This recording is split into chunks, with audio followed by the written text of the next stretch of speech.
ഈശോയിലേറെ സ്നേഹമുള്ളവരെ, എല്ലാവർക്കും ഈശോമിശിഹായ്ക്ക് സ്തുതിയായിരിക്കട്ടെ. അജിത്താണ്. എല്ലാവർക്കും സുഖമാണെന്ന് കരുതുകയാണ്. ഒരുപാട് നാളുകൾക്ക് ശേഷമാണ് ഞാനൊരു വീഡിയോയിൽ നിങ്ങളുടെ മുൻപിൽ കടന്നു വരുന്നത്. അപ്പം ഈ കഴിഞ്ഞൊരു വർഷക്കാലം മുഴുവനും ഒരുപാട് കാര്യങ്ങൾ ഈശോ എനിക്ക് ബോധ്യപ്പെടുത്തി തന്നു, പഠിക്കാൻ പറ്റി. ഈശോയോടൊപ്പം ആയിരിക്കാൻ സാധിച്ചു എന്നുള്ളതാണ്. കുറെ പ്രയാസങ്ങളും കുറെ സഹനങ്ങളൊക്കെ ഈ കഴിഞ്ഞൊരു വർഷക്കാലം മുഴുവനും കടന്നുപോയി. അപ്പോഴൊക്കെ എനിക്ക് പഠിക്കാൻ സാധിച്ചത് നമ്മുടെ സഹനങ്ങളിൽ, നമ്മുടെ വിഷമങ്ങളിൽ നമ്മൾ ആദ്യം ഓടിച്ചെല്ലുന്ന എങ്ങോട്ടായിരിക്കും? അത് നമ്മുടെ കൂട്ടുകാരുടെ അടുത്തേക്കായിരിക്കും, നമ്മുടെ സഹോദരങ്ങളുടെ അടുത്തേക്കായിരിക്കും, നമ്മുടെ മാതാപിതാക്കളുടെ അടുത്തേക്കായിരിക്കും, മറ്റു പലരുടെ അടുത്തേക്കായിരിക്കും നമ്മളത് ഓടിച്ചെല്ലുക.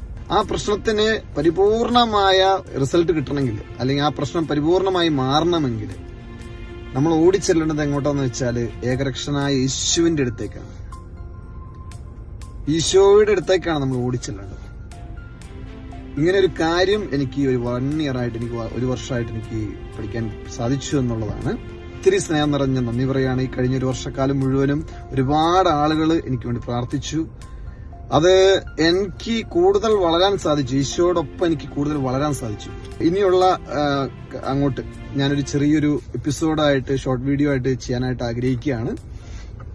ഇങ്ങനെയാണ് ഈശോയോടൊപ്പം എന്ന് തുടങ്ങുന്ന ഒരു ക്യാപ്ഷൻ ഇട്ടിട്ടാണ് അത് തുടങ്ങാൻ ആഗ്രഹിക്കുന്നത്.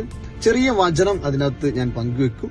ആ വചനം നമ്മളൊന്ന് ഏറ്റെടുത്ത് പ്രാർത്ഥിക്കും. ആ വചനം സാധിക്കുന്ന എല്ലാവരും നിങ്ങളും അത് എഴുതി പ്രാർത്ഥിക്കുവാണെങ്കിൽ നല്ലതായിരിക്കും. അപ്പം അതില് നമുക്ക് കണ്ടുമുട്ടാം, അത് കേൾക്കുക, അത് സാധിക്കുന്നവർ അത് ധ്യാനിക്കുക, പ്രാർത്ഥിക്കുക. ഈശോയോടൊപ്പം നമുക്കായിരിക്കാം. ഇന്നത്തെ വചനം നമുക്ക് പ്രാർത്ഥിക്കേണ്ടത് അപ്പോസ്തല പ്രവർത്തനങ്ങളുടെ പുസ്തകം 1-ാം അധ്യായം 8-ന്റെ വചനത്തില്, എന്നാൽ പരിശുദ്ധാത്മാവ് നിങ്ങളുടെ മേൽ വന്നു കഴിയുമ്പോൾ നിങ്ങൾ ശക്തി പ്രാപിക്കും. ഈ വചനം എല്ലാവരും പഠിക്കേണ്ട ഒരു വചനമാണ്, എല്ലാവർക്കും അറിയാവുന്ന ഒരു വചനമാണ്.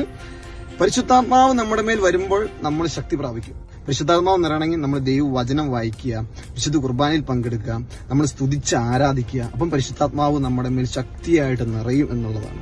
ഈശോ എല്ലാവരും അനുഗ്രഹിക്കട്ടെ. ഇന്നത്തെ ഈ വചനം എല്ലാവരിലേക്ക് നിറയട്ടെ. ദൈവത്തിന്റെ പരിശുദ്ധാത്മാവ് അഗ്നിയായി, അഭിഷേകമായി നിറയട്ടെ. നമ്മുടെ സഭയോട് ചേർന്ന് പ്രാർത്ഥിക്കാം, സഭാപിതാക്കന്മാരോട് ചേർന്ന് പ്രാർത്ഥിക്കാം, സഭയുടെ വൈദികരോട് ചേർന്ന്, സന്യസ്തരോട് ചേർന്ന് നമുക്ക് പ്രാർത്ഥിക്കാം. യേശുവേ, ഞങ്ങളുടെ മേൽ പരിശുദ്ധാത്മാവ് നിറയണമേ എന്ന് പ്രാർത്ഥിക്കാം. നമ്മളുടെ മേൽ ശക്തിയായിട്ട് നിറയണമേ എന്ന് പ്രാർത്ഥിക്കാം. വോയിസ് ഓഫ് ഫാഡത്തെ സ്നേഹിക്കുന്ന, വോയിസ് ഓഫ് ഫാഡത്തിലൂടെ കടന്നു വരുന്ന പാട്ടുകൾ സ്നേഹിക്കുന്ന മുഴുവൻ ആളുകൾക്കും ദൈവത്തിന്റെ പരിശുദ്ധാത്മാവ് നിറയട്ടെ, ഈ നിമിഷം അഗ്നിയായി നിറയട്ടെ എന്ന് പ്രാർത്ഥിക്കുന്നു. നമുക്ക് ഈശോയോടൊപ്പം ആയിരിക്കാം. ഈശോയും പരിശുദ്ധ അമ്മയും എല്ലാവരും അനുഗ്രഹിക്കട്ടെ. ആമേൻ.